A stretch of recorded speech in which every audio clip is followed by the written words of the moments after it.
अगदी जलद व अचूक बातम्यांसाठी पाहत रहा महामीडिया 24 सदैव तत्पर। पेठ वडगाव नगर परिषदच्या नगराध्यक्षपदी यादव पॅनल आघाडीच्या विद्याताई गुलाबराव पोळ यांची तर यादव आघाडीचे 15 उमेदवार नगरसेवक म्हणून निवडून आलेले आहेत। आज त्यांचा कार्यालय प्रवेश होता। यावेळी वडगाव नगर परिषदचे मुख्याधिकारी अन्य कर्मचारी यांनी कोणतीच बैठक व्यवस्था न केल्याने कार्यकर्त्यांच्या मध्ये संताप निर्माण झाला होता।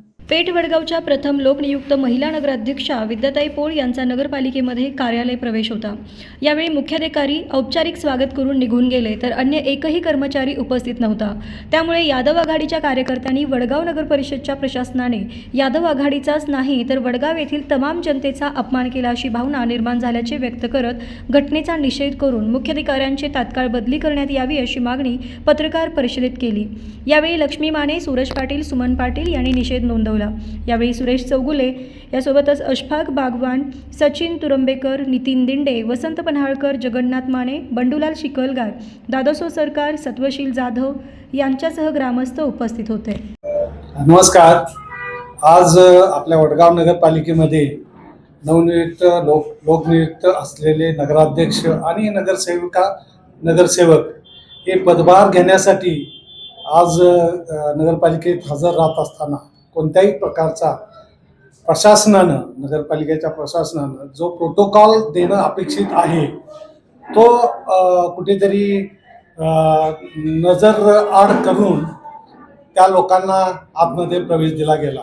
याचाच अर्थ असा की त्या ठिकाणी असलेले प्रशासन हे बिलकुल नजरअंदाज करून त्या लोकांना आतमध्ये मजबुरीनं जाण्यात भाग पाडण्यात आला। तर याबद्दलचा जो निषेध आहे वडगावच्या सर्व नागरिकांचा, मी स्वतः नागरिक असून मलाही त्याचा खेद वाटतो, तर यावरती विचार विनिमय झाला पाहिजे अशी विनंती। नमस्कार।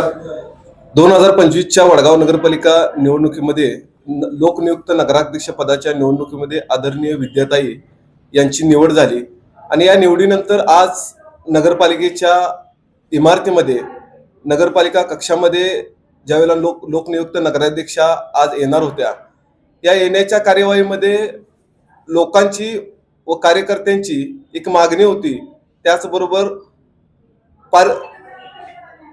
पदभार स्वीकारताना प्रशासन प्रमुख म्हणून सीओची जबाबदारी होती की तो पदभार त्यांच्या लोकनियुक्त नगराध्यक्षांच्या हाती द्यावा। पण अशी कोणतीही घटना आज या ठिकाणी सभागृहामध्ये त्याचबरोबर नगराध्यक्ष कक्षामध्ये बघायला मिळालं नाही। नगराध्यक्ष कक्ष त्याचबरोबर सभागृह हे पूर्णपणे अस्वच्छ होतं। या ठिकाणी कोणी शिपाई नव्हतं। अगदी त्यांचं स्वागत व त्यांचा पदभार देताना सीओनी 2 मिनिटाची वेळ घेऊन लगेच आपला या ठिकाणी स्वागत करून त्यांच्या कक्षामध्ये जाण्याची तयारी दाखवली आणि ह्या गोष्टीबद्दल वडगावातील तमाम सर्व नागरिक, जवळपास 23-24 हजार नागरिकांच्या भावना आज या ठिकाणी दुखावलेल्या आहेत आणि ह्या प्रशासन प्रमुखांचं ही विरोधी पक्षातील एखाद्या कार्यकर्त्यासारखी भूमिका असल्यामुळं सर्व वडगाववासियांची मागणी आहे की ह्या सीओची दुसऱ्या ठिकाणी बदली केली जावी। त्याचबरोबर आमच्या दुखवलेल्या भावना आहेत या ठिकाणी सर्वसामान्य लोकांचा प्रशासनावरती हा धिक्कार व्यक्त करण्याचा आजचा हा दिवस आहे अशी आमची भावना तयार झाली। खरं तर हा आनंदाचा दिवस असला आहे, पण आज या ठिकाणी सीओ व त्यांच्या कर्मचाऱ्यांच्या वर्तणुकीमुळे आज आम्हाला प्रशासनाचा धिक्कार या ठिकाणी व्यक्त करायला लागतो।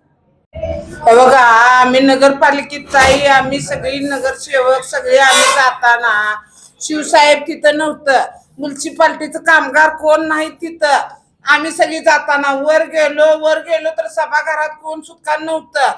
आम्ही बायकांनी पुरुषांनी आम्ही खुर्च्या घेतल्या, तिथं कोण सुद्धा नव्हतं। मी जरा बघायला गेलो तर सगळं घाणच होतं।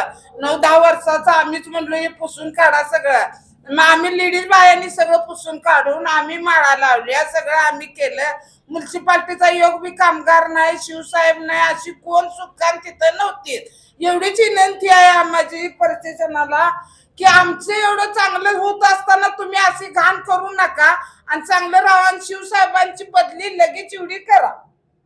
तर मग चला सबस्क्राईब करायला विसरू नका महामीडिया 24 न्यूज चॅनलला। महामीडिया 24 सदैव तत्पर।